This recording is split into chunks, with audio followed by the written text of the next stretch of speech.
All right, hello and welcome to the Word Around Town, episode 26. In this podcast, I'd like to keep you updated and educated and share my thoughts on what's happening in the real estate world, along with talking about local events and happenings and the things that impact our Northwest Indiana communities.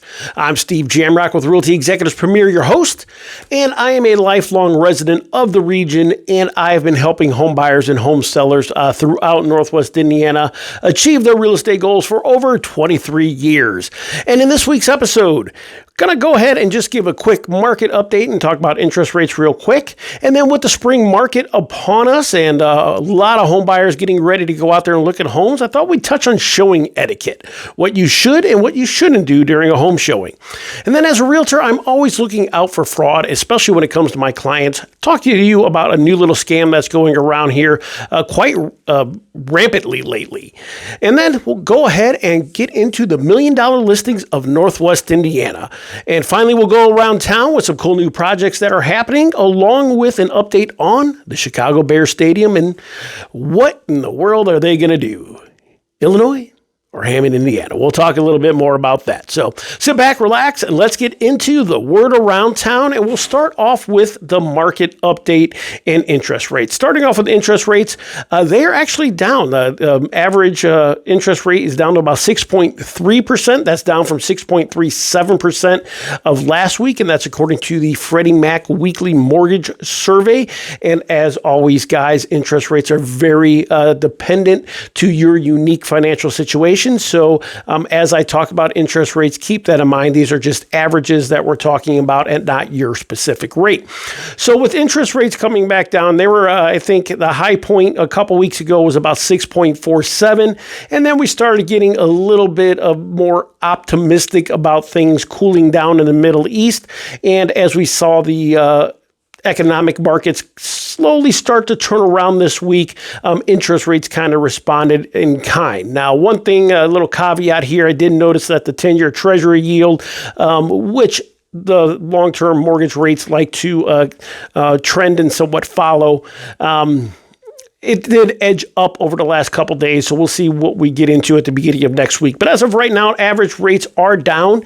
And the really interesting thing I like to always continue to tell people is, rates are lower than they were at this point last year. And last year, we weren't in the middle of a global conflict. So, again, if the optimism continues to carry on from the Middle East conflict and things continue to go the way that they appear to be, we should be able to get some good news, and those rates should hopefully come down even lower. I think they're just waiting for a reason to drop even lower than what they are right now. But again, as always, don't try to time the market. Any little hiccup, everything is volatile over in these global conflicts. So just one little misstep or hiccup could send rates higher. So if life is telling you that it's time to buy a home right now, get out there and start that process, okay?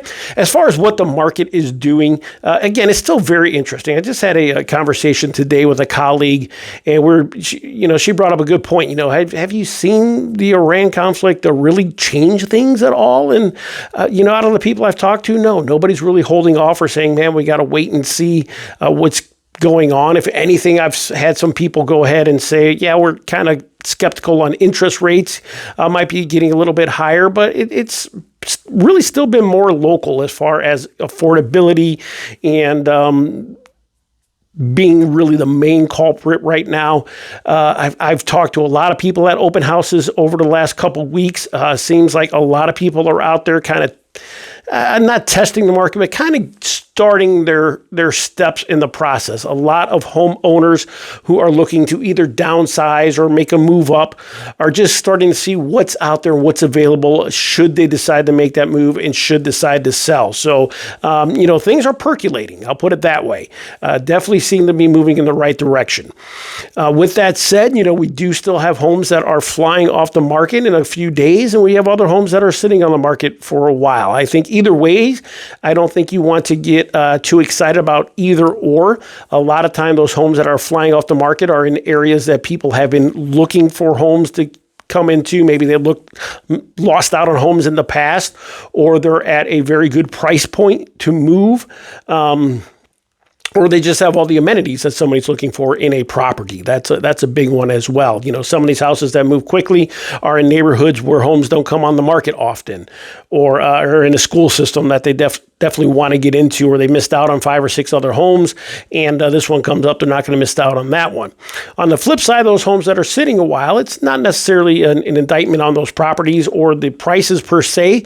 It's just that, we haven't found that right buyer or that right timing for those houses to move. For example, I have a couple houses that'd be perfect for downsizers. Had plenty of activity on those homes, great feedback on them, but it's a lot of, hey, we're just starting the process out, getting ready to go. We do have a home to sell first, so the next couple months should be pretty interesting and kind of tell the story. Actually, the next month, by mid-May, I think we should get a good understanding of where our summer market is going here. But in my opinion, I think we are going to see a lot more inventory. That's the feeling I get in talking to a lot of people out there on the market. So that's my spiel of how the market is right now. Strong buyer demand is still out there, but very selective, still lacking in inventory. And I'm going to be talking about a lot of housing inventory in the next month or so, because the more I study it and the more I look into, the more I talk to other people in the industry as well that I respect a lot. It's very evident on how lacking we are in housing inventory, especially at the entry level real estate market. So with that said, again, as always, do what's in your best interest as far as what your goals tell you in life. If you are expanding and outgrowing, your family's expanding, you're outgrowing your house, don't sit around and wait for interest rates or affordability to come down. If you are relocating or you're looking to downsize and you're ready to take advantage of some of that great equity that you have in your current home, let's have those discussions, because it could be the right time for you to get back into the real estate market. All right. So for those of you that are out house hunting right now and getting ready to go look at homes, showing etiquette is always been kind of a big pet peeve for me, because one, as realtors, we probably don't touch on this enough. I know many of my colleagues, we try to educate our clients up front what to expect when we go to houses and give them all the warnings we can. But so many times home buyers either don't listen or doesn't get through their heads, or they just try to be in control of the situation from the get-go. But how you act on a home showing can tell a lot about how the process of purchasing a home is going to go. And it can also sway that seller, that homeowner, one way or another with your offer. And we'll get into that here at the end. So let's talk about some of the things that you should and shouldn't do when touring a home. And it's really common sense, but unfortunately in today's world, common sense is just out the window. But it's be respectful and be courteous. I'd like to say treat the house like you would treat yours, but, walking into some people's houses, that might not be the best advice, right? But yeah, just be respectful and be courteous. And that starts with just being on time. And if there are going to be delays, or if you need to cancel for whatever reason, let your realtor know as soon as possible. Remember, not every property is vacant. As a matter of fact, majority of the houses are going to be occupied that you're going to be looking at. And some of these houses, they're picking up their life. Maybe they have a job that they work from home, or they have a family or a dog that they got to get out, carry out. And the last thing they want to do is, pick up their life, pack it out, and leave, only for you either not to show up or show up late to the showing. So again, be courteous, be on time. Now, things happen. I've had plenty of clients come from out of state that get stuck on traffic on the weekends. And again, as long as we communicate, we're fine. It's when we don't communicate, that's when problems start to arise. So be courteous, try to be on time. Communicate any delays or cancellations right away. Number 2, come prepared to take off your shoes, even if you're not told ahead of time. Maybe there's a situation where they just installed a new floor, just had carpet cleaned, or maybe there's a freak rainstorm that we weren't expecting to come through. But too many times, I see people show up in heels or work boots, and that's fine. You're coming from work or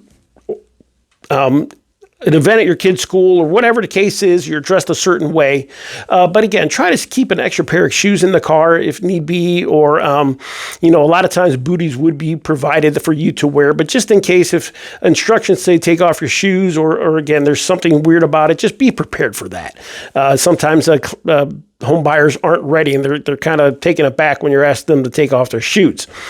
Hold off on commenting on the house. So a lot of times buyers, whether through excitement or disappointment, like to voice that while they're touring the home right away. Like, oh my gosh, I absolutely love it. This is perfect. Let's go. To what were they thinking in this room? Or, oh my God, they're asking $350,000 for this? Those are comments you don't want to make. Just hold off.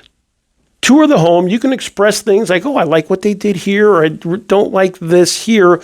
But as far as any overly negative comments or overly excited comments, especially when it comes to talking about price or your next step, hold off on that. And here's the reason why. Because in today's world, there's a good chance you could be being recorded in the house. So many homeowners nowadays have security devices in their home. They're listening. Same thing with those Ring doorbells. Just because you're sitting on the front porch or you're in the front yard doesn't mean they're still not listening to you. So hold off on those important comments about the house until you leave the house and you talk to your realtor a little bit later, or you're sitting in the car and discussing it at that time. But the last thing you want to do is start dissing the house and talking about how bad it is or how overpriced it is, or showing your hands the other way about how much you love it and you just got to have it and you'll do anything to do it. You're tipping your hands in that way. So again, tour the home, take notes. This is a good one. I try to give my clients, something to write down with, on their showing package to take notes or use your phone to take notes of things that you like or dislike about the property. And then you can kind of go over that after the showing. But to just walk through and just start nitpicking this, that, and whatever, that's not a good idea and is poor etiquette when walking through a house. Also, even though you might be getting recorded, and they should disclose that up front, we should be able to tell you, hey guys, you are being recorded here. But occasionally, something gets passed where they don't tell us that there's a recording device in a room and we're being recorded. So be prepared for that. And on the flip side, if you are going to take pictures or video of a house, ask first. There are some homeowners who do not want their property photographed and or videos taken to be put out there. So always ask first before you take that camera off and start taking your own pictures and or videos. And then unless instructed otherwise, it's okay to go ahead and, open doors, closets, drawers, flush the toilets, turn on the water, taste the water. Sometimes I know I have some clients who like to go out and taste the well water and see how it smells, see how it tastes. That's all okay. Turn on lights in rooms, etc. But only for the purpose of checking the functionality of those items or seeing the space, opening a closet to check out the space, not for your overall curiosity. You shouldn't be going through somebody's drawers to see what they have in them. Okay. If you're in the kitchen, opening a kitchen drawer, yeah, that's okay. Going in somebody's bedroom and opening a drawer, yeah, that's not okay. Those drawers aren't going to be there. They're not going to stay. So again, checking functionality or checking space or organization, absolutely. Check those items out. Open windows, open doors, open the garage door, close the garage door, turn off the lights in the house. Again, unless instructed otherwise, but to just kind of say, I want to do something out of curiosity, yeah, that's frowned upon. All right. And you're showing it's not a family gathering. Okay. When you go on a showing, it should be you and whoever is going to be on the contract with you. So, for example, or if you're going to be you're a single guy or a single guy or gal, and you want to bring your fiance with you or girlfriend who's going to be living with you, obviously that's fine. But what we don't want is this to be a family reunion. A lot of times, I shouldn't say a lot of times. There's many times where a family gets really excited about a family member getting ready to purchase their house, especially when it comes to first-time buyers.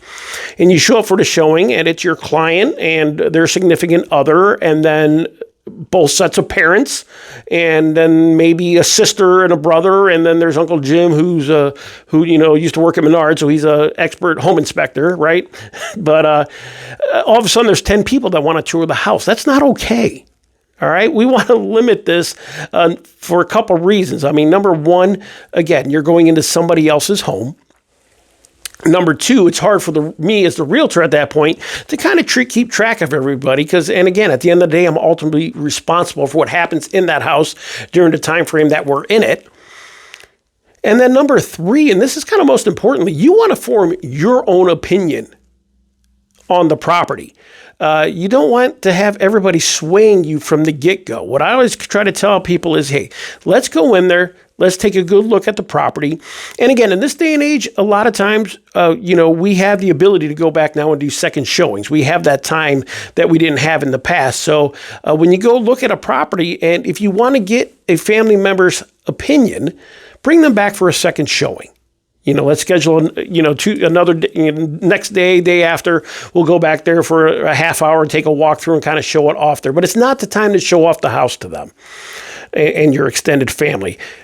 Walk through, get your opinion, form your opinion of the property, and then decide how you want to move from there. And if you want to have your dad come take a look at it then, or your uncle or whoever is an expert in home repair, bring them back for that second showing. But this shouldn't be a family reunion with everybody in the house and walking through the house at that time.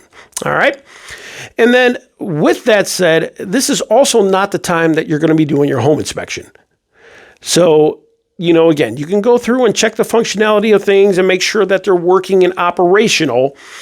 But this isn't the time really to be taking off the electrical panel or crawling around in the attic. Maybe not the time to start going up on the roof. These are really kind of home inspection items.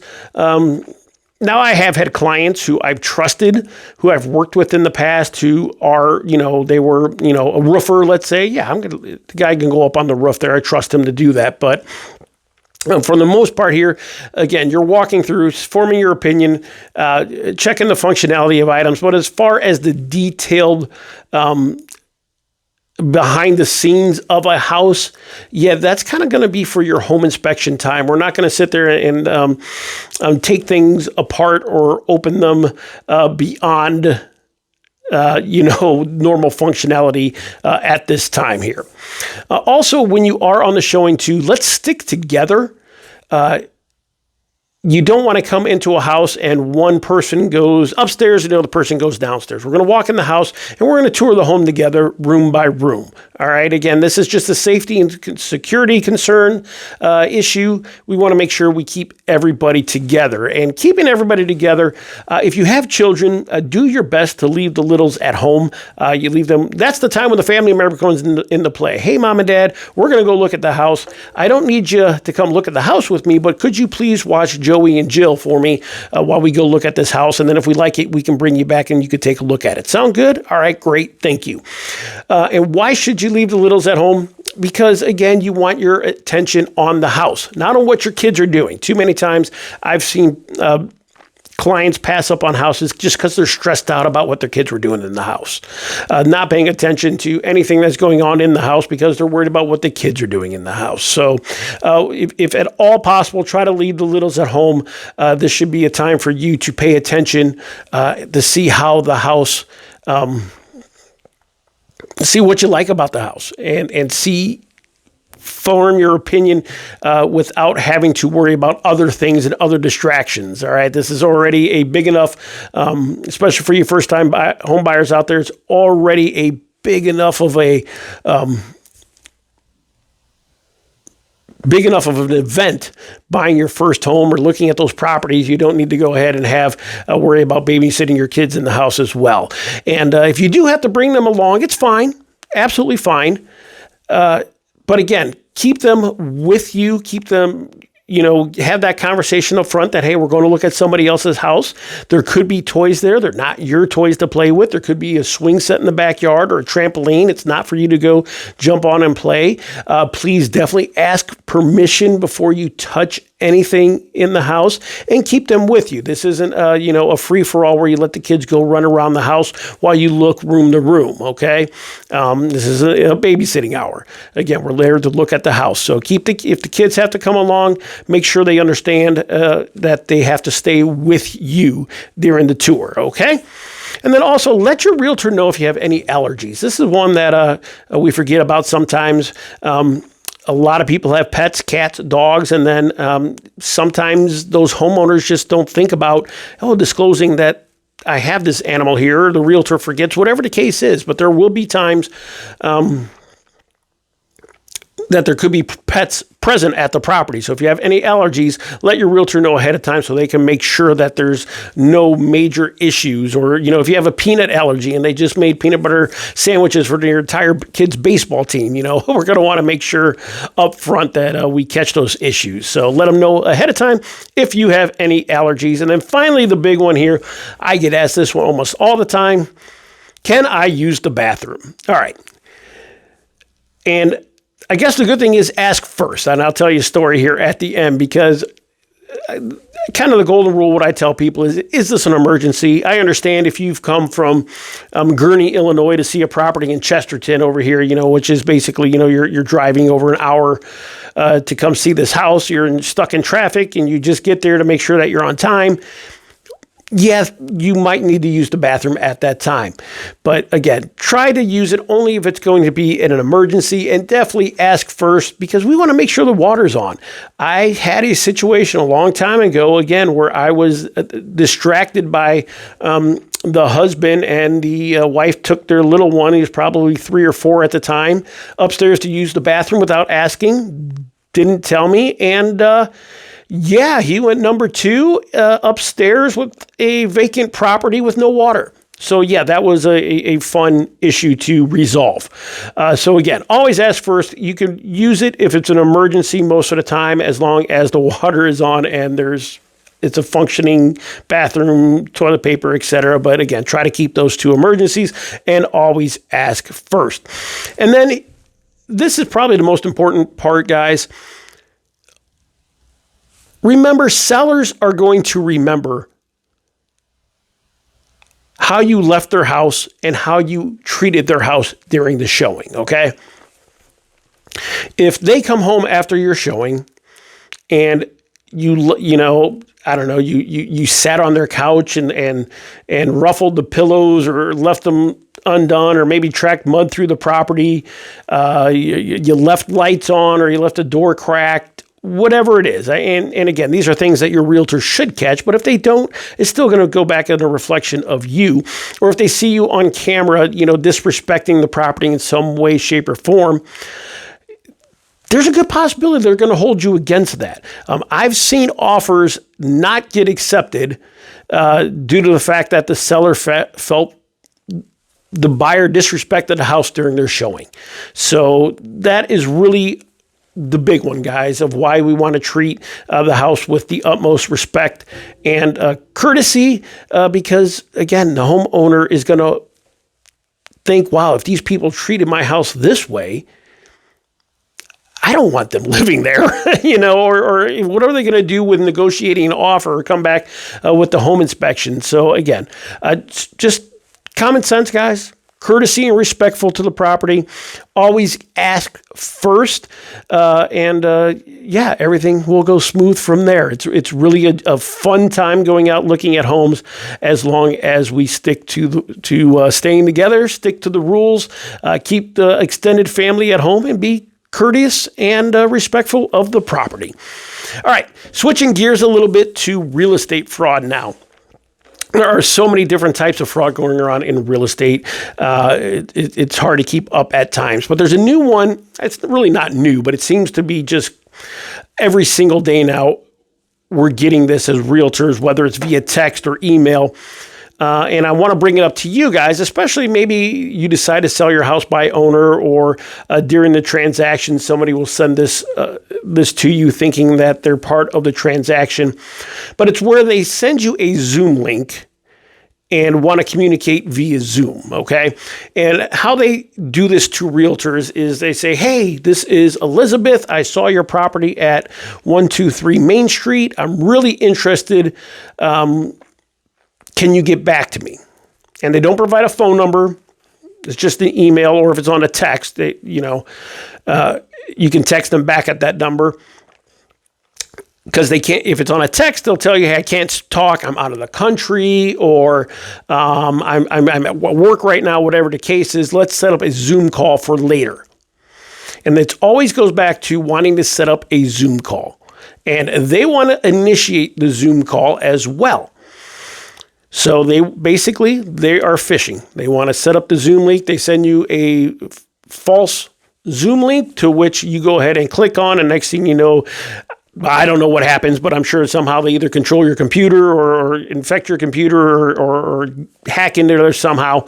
But either way, it's going to be bad news in the end if you go down that line. So what we like to do, or what I like to do, I should say, is, start that conversation. If it's via text, I try to call the number. Typically, they don't answer.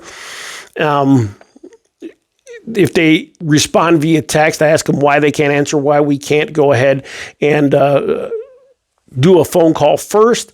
They'll usually have an excuse, of course, of some kind. If it's just an email, I ask them to try to meet face-to-face or set up a call ahead of time. In worst case, I say, hey, I'll be happy to do a Zoom with you, but I will send the Zoom link to you. And just about every single time, they rebuff it or they just stop responding. So again, just keep in mind, especially as you go through the transaction, real estate fraud, unfortunately, it seems to be easy picking a lot of times for a lot of hackers, because there's so many different parts of the transaction and so many different people that they can go ahead and attack, that they go ahead and try to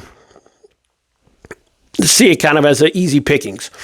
So with that said, anytime you are part of a real estate transaction, make sure it's legitimate before you activate any Zooms. And that's the unfortunate part. In this day and world, the Zoom call, the virtual call, it's a very effective tool. Just make sure that, your realtor is initiating it. You form that trust. You've had that call. You've met before. Any weird links that you get from any outside agencies during the transaction, call your realtor ahead of time and ask them first. All right. So just, keep an eye out for those fictitious Zoom links that are trying to hack your information. Now on to $1 million listings in Northwest Indiana. Did you know that there are $80 million listings in Northwest Indiana right now? 80.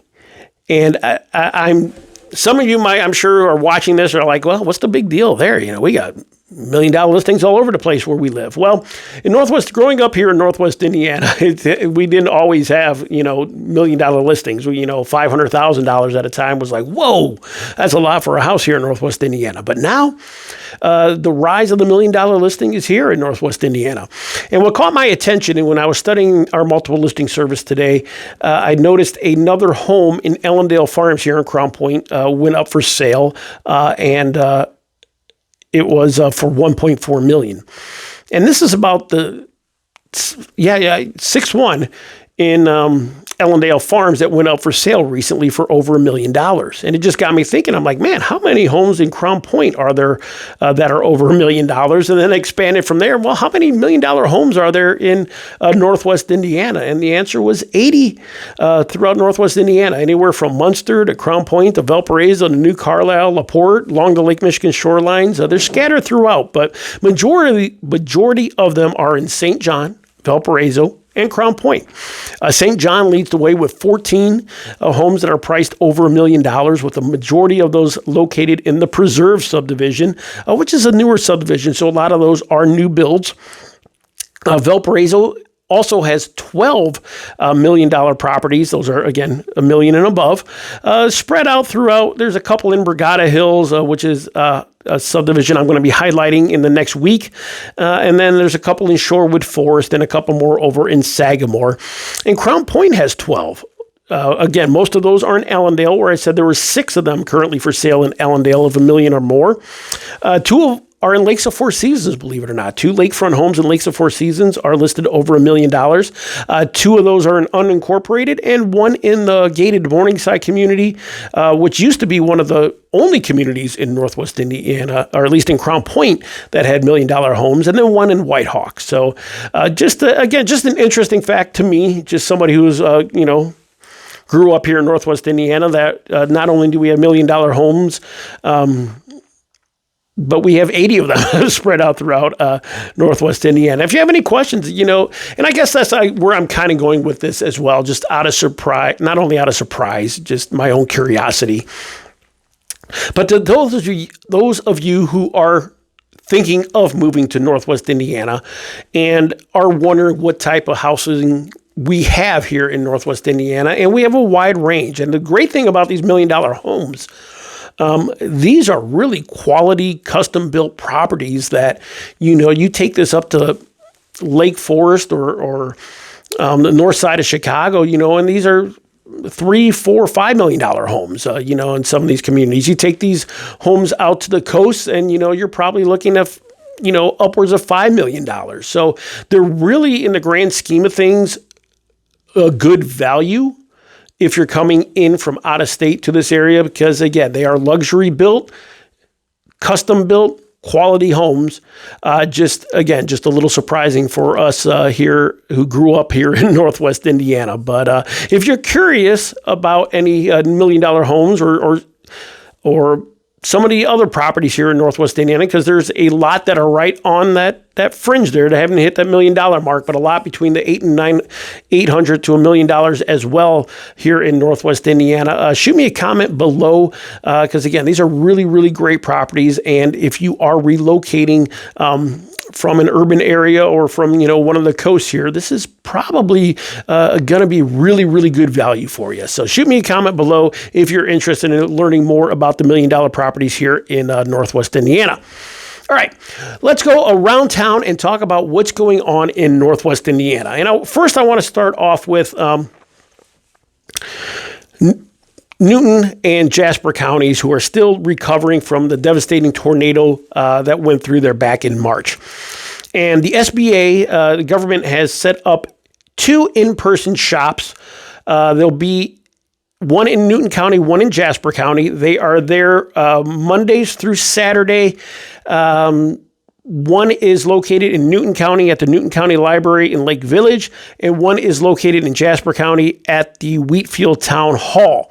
Now, these are only there through April 25th. So now, again, you can look for disaster assistance online or call the government as well, the SBA, to see if you qualify for any disaster assistance. But if you're looking to speak to somebody face-to-face, they are there currently through April 25th in Newton and Jasper County. So definitely go out there.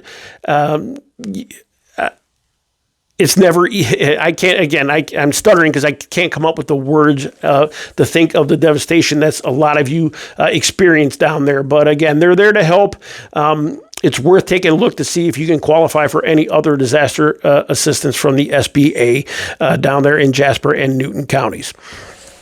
All right, coming back up here to Lake County, and some big news out of St. John is they're set to break ground on a large expansion of the Heartland Park. It's a 40-acre expansion that is getting ready to take over just off of 109th and White Oak. It's going to be just south of, it slipped my mind, Midwest Ice Center. So it's going to start off with a roundabout coming to 109th and White Oak Avenue. Again, it's going to be about 40 acres. It's going to include an open air amphitheater with covered seating and a stage. I have a multi-purpose spaces, an open air pavilion, indoor community rooms, and a destination style splash pad. And I guess that means it's just going to be a splash pad that is a little bit fancier than your normal splash pad. It'll probably have climbing bars and water buckets and things along those lines. More of a water park without a pool, so to speak. So really awesome addition to St. John over there. And it's just continues that whole 109th corridor, starting at the gates of St. John and extending across the 41. So it's going to be a really great addition to St. John community. They're having this a wonderful park, and it's something a lot of communities are doing right now, is looking for that community green space, with amphitheaters and playgrounds and space to come together as a community. Valparaiso and Crown Point have done an excellent job of that throughout the years, and to see it expand out, Cedar Lake has it's a great green space as well, and now over into St. John. So again, just a great benefit for St. John of the Heartland Park expansion project. And speaking of getting outside, as the warm weather here in spring, Harvest Time Farms down in Lowell, just off of State Road 2 and the 9-mile stretch, which is also State Road 55 or Grant Street. They are bringing back their tulip time for this year. This is really cool. This is my wife's favorite flower, so we checked it out last year. Over 300,000 tulips have been planted and are actually blooming right now, because it started on April 11th and it runs through May 10th, and it is really cool to see. I was very impressed last year when I went to check it out. So many different colors and patterns that they sent up there and had planted. It's just a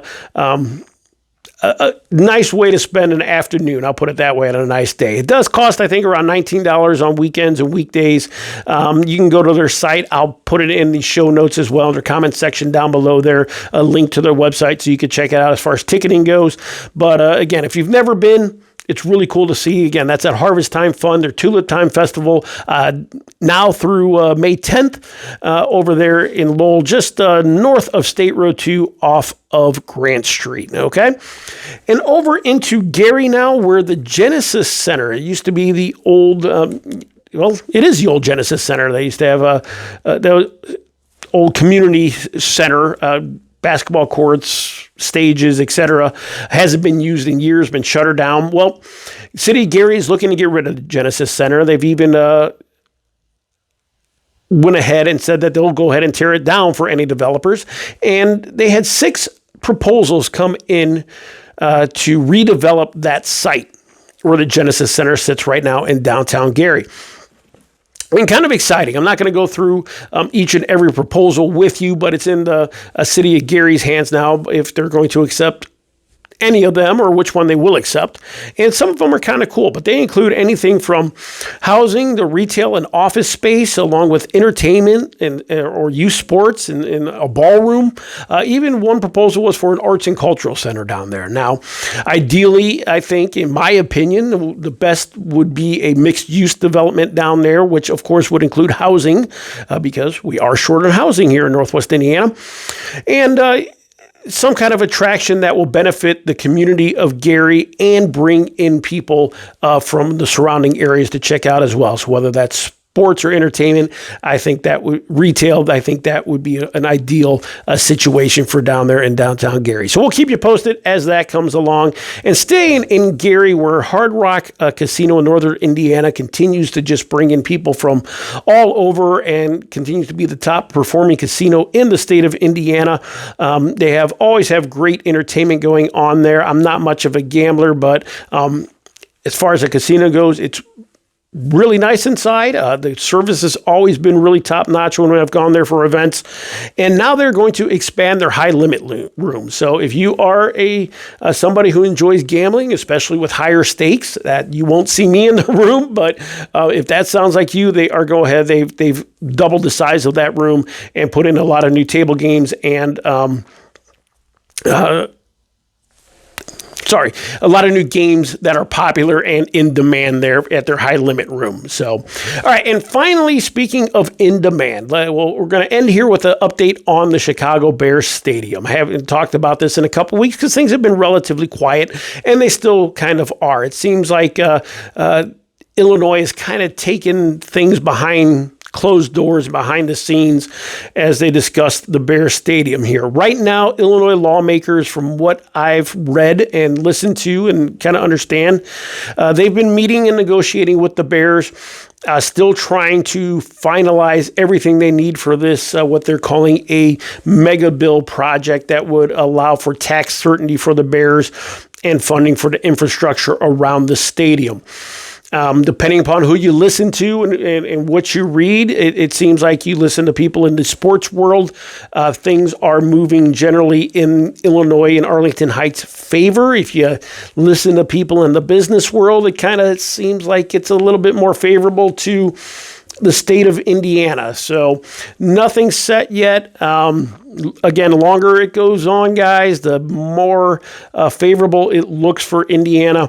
Indiana, on the meantime, they continue to get their ducks in a row as they went ahead and approved an increase, or allowing the Indiana Toll Road to increase their tolls in order to help fund infrastructure projects along the toll road in the counties that the toll road touches. But of course, you can guess that the first payment is probably going to go to Lake County and the area around Wolf Lake and Hammond, where the Bear Stadium is going to go, if approved.